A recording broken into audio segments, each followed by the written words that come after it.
ఏపీలో ఎన్నికలకు సమయం సమీపిస్తున్న కొద్దీ రాజకీయాలు వేడెక్కుతున్నాయి. వైసీపీ అధినేత సీఎం జగన్ సామాజిక గణాంకాల ఆధారంగా అభ్యర్థులను మారుస్తున్నారు. అయితే టీడీపీ, జనసేన ఎలాగైనా జగన్ను ఓడించాలనే లక్ష్యంతో ముందుకు సాగుతున్నారు. మరో 3 నెలల్లోపే ఎన్నికలు ఉండొచ్చనే సంకేతాల నేపథ్యంలో తెలుగుదేశం, జనసేన కూటమి తొలి జాబితా దాదాపుగా సిద్ధం చేసినట్టు తెలుస్తోంది. టీడీపీ, జనసేన పొత్తులో భాగంగా జనసేనకు ఎన్ని సీట్లు దక్కుతాయనే విషయంలో స్పష్టత వస్తుంది. 50 అసెంబ్లీ, 5 లోక్సభ సీట్లను జనసేన ఆశిస్తుండగా 40 అసెంబ్లీ, 2 నుంచి 3 లోక్సభ స్థానాలు ఇచ్చేందుకు చంద్రబాబు సుముఖంగా ఉన్నట్టు తెలుస్తుంది.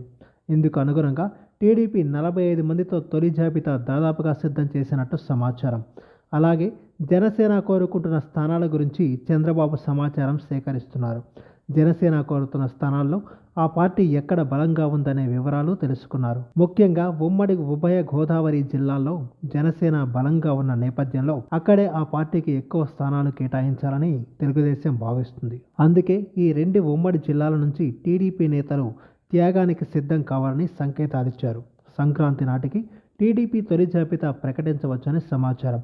అలాగే జనసేనకు పిఠాపురం, భీమవరం, కాకినాడ, రాజమండ్రి రూరల్, నర్సాపురం, ఆళ్లగడ్డ, తెనాలి, గాజువాక, తిరుపతి, కైకలూరు, అమలాపురం, రాజోలు, శ్రీకాకుళం, భీమలి వంటి స్థానాలు ఇప్పటికే ఖరారైనట్టు తెలుస్తుంది. అయితే ఆళ్లగడ్డ విషయంలో క్లారిటీ రావాల్సి ఉంది. అలాగే అనకాపల్లి, మచిలీపట్నం లోక్సభ స్థానాలను జనసేన కేటాయించడం దాదాపు ఖాయమైందని సమాచారం. రాజంపేట సీటుపై చర్చలు జరుగుతున్నట్టు తెలుస్తుంది. జనసేన కేటాయించే సీట్లలో పవన్ కళ్యాణ్ ఇప్పటికే తన అభ్యర్థులను ఖరారు చేశారు. వైసీపీ చేస్తున్న మార్పులు, చేర్పుల తర్వాత అవసరమైతే మార్పులు చేసే అవకాశం ఉంది.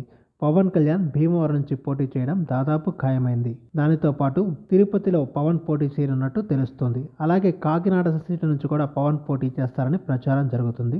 దీనిపై ఇంకా ఎలాంటి నిర్ణయం తీసుకోలేదని అంటున్నారు.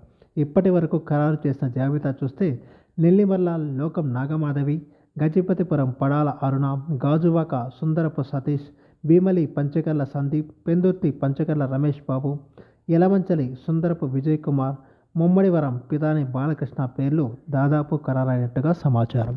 ఈ వీడియో మీకు నచ్చినట్టయితే లైక్ చేయండి, షేర్ చేయండి, కమెంట్ చేయండి, సబ్స్క్రైబ్ చేయండి.